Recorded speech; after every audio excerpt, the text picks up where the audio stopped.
I'm not sure there was a bigger surprise in college football last year than Indiana. In year one under Curt Cignetti, the Hoosiers went from 3-9 to 11-2 and made the college football playoff. It was a fantastic display of Curt Cignetti's coaching ability, which makes sense considering he's never had a losing season, but also the ability of what the transfer portal can do for a program. Once again, Cignetti has utilized the transfer portal perfectly, but will it lead to another playoff berth? That's what we're here to talk about today. You take a look at Indiana's roster, and we'll start on the offensive side of the ball. It was an insane transformation. The Hoosiers went from averaging 22.2 points per game in 2023 to over 41 points per game in 2024. So nearly a 20-point increase on offense in the span of one season. A major reason for that, of course, was their star quarterback Curtis Warwick, who is no longer with the program. But despite that, the Hoosiers still bring back 9 starters and went back into the transfer portal to get another veteran quarterback in Fernando Mendoza, getting him from California, where he threw for over 3,000 yards and completed over 69% of his passes last year with the Golden Bears. They also added Grant Wilson from Old Dominion, giving them a solid backup if something were to happen to Mendoza. They do lose their top 2 rushers from last year, but they replace them with Roman Hemby, getting a transfer from within the Big Ten. Hemby playing at Maryland, where he rushed for over 2,300 yards in his 4-year career with the Terrapins. So a fantastic running back there. And they returned their top 2 pass catchers in Elijah Surratt and Omar Cooper, with 4 offensive linemen returning as well. Veteran quarterback, veteran running back, veteran receivers, veteran offensive line. This offense, some would say, is set to take a step back, but if they do, and that's no guarantee that they will, if they do, it'll be very, very small. Defensively, the Hoosiers had one of the best in the country. 7 starters are back from a unit that gave up just 15.6 points per game, had the number 1 ranked rushing defense in the country, allowing just 80 rushing yards per game, and the number 2 overall defense in the country, allowing just 256 yards per game, and finished a ridiculous plus 15 in the turnover margin.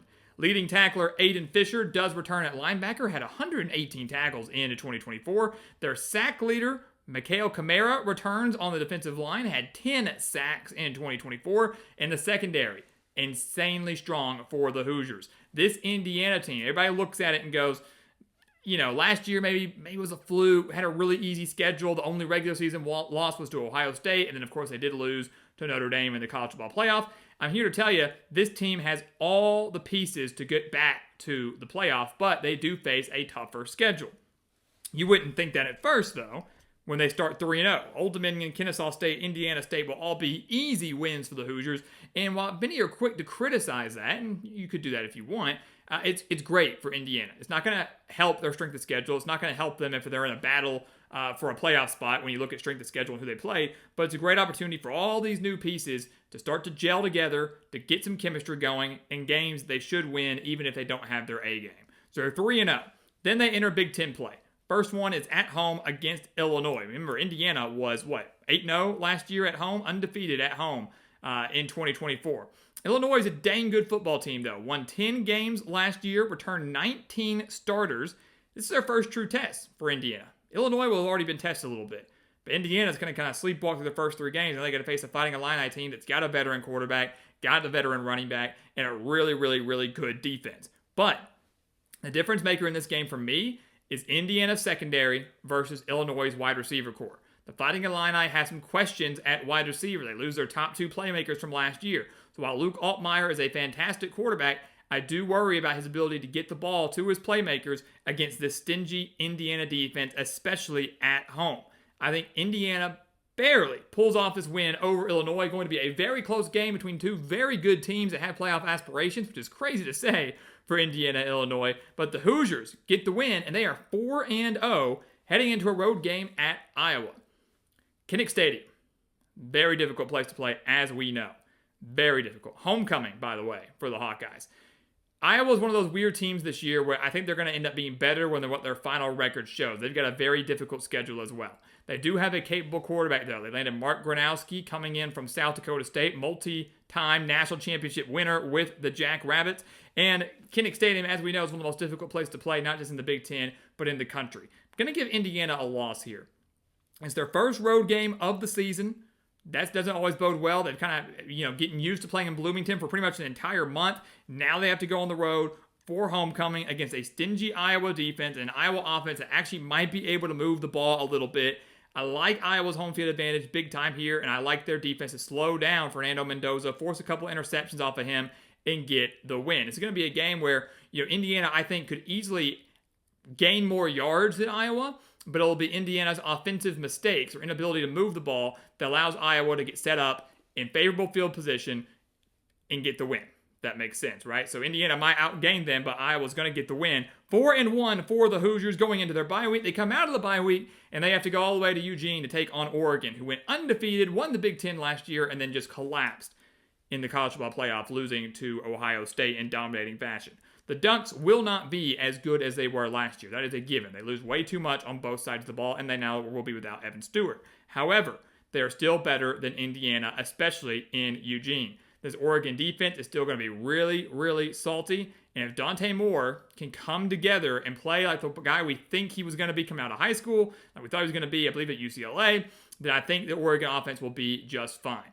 In Eugene, give me Oregon to get this win. The Hoosiers hang tough, but the Ducks pull away, and now they're 4-2. Not ideal by any means. Back-to-back losses, especially coming out of a bye week. But then look at their next three games. Michigan State, UCLA, Maryland, all at home with the exception of Maryland. So back-to-back home games and then at Maryland. They're going to win every single one of those. So from 4-2 to 7-2, just like that. Michigan State still rebuilding under Jonathan Smith, and they beat the Spartans 47-10 last year, I should add. So again, Michigan State still a ways out. Indiana, the much better team, and Curt Cignetti will have his team ready to go after back-to-back losses. UCLA at home, they destroyed the Bruins last year, winning 42-13 at the Rose Bowl early in the 2024 season. The Bruins certainly will be better. Nico Iamaleava, defense should be pretty solid, but not enough to come into Bloomington and win this game. Back-to-back wins there. And then on the road at Maryland, they beat the Terrapins 42-28 last year, and Maryland has major questions on both sides of the ball. Difficult schedule. Not going to be a good year for Mike Locksley's squad. Despite going on the road, Indiana, significantly the better team. They win that game, and they are 7-2 with 3 games left, and still very much in the thick of the college football playoff line. No doubt about it. Those playoff hopes, though, could come to an end when they have to go on the road to Penn State. Cold game in Happy Valley against the Nittany Lions. It does not bode well for any team. Doesn't matter how good or bad you are. It's a very difficult place to play, and this Penn State team arguably is the best team in the country. Drew Aller, their top 2 running backs, finally some wide receiver help, a ridiculously good defense. And again, now going to one of the toughest places to play in the entire nation. Not going to bode well for Indiana. Again, some very difficult road games on the slate. Penn State, Oregon, Iowa. Very, very difficult for them. They will lose to Penn State. I don't know if anybody can beat Penn State this year. And if there are some, there aren't many teams that actually can. Penn State gets the win, but Indiana finishes the year with back-to-back wins. They will beat Wisconsin. They will beat Wisconsin on Senior Day at home. Take care of the Badgers team that just does not have the offense to keep up with Fernando Mendoza and these wide receivers. And they come out of the bye week and beat Purdue, who they beat 66-0 last year. Outgained the Boilermakers 582 yards to 67, the most lopsided result in this rivalry game's history. And while it might not be a 66-0 win, it will be a lopsided win once again for Indiana. Purdue going through a major rebuild with Barry Odom, not going to have nearly enough to keep up here. Indiana wins, and they finish the year at 9-3, 6-3 in conference play. And again, if you had told a Hoosier fan that 3 years ago, hey, we're going to go 11-2 and make the college football playoff, and then the next year we're going to win 9 games for a shot at 10 in our bowl game, I think every single fan would take it. This is, to me, not a disappointing season. This is not a disappointing season. I know people might think that because I don't think Indiana gets into the playoff at 9-3. They'll be in the mix depending on what the rest of the country does, but with 3 losses, not a great non-conference schedule, I just don't think they get in at 9-3. Maybe they do. I just don't think it's going to be enough, especially with guys like Ohio State and Penn State and Michigan all fighting for those spots. But regardless, a fantastic season for the Hoosiers. Curt Cignetti gets another winning season.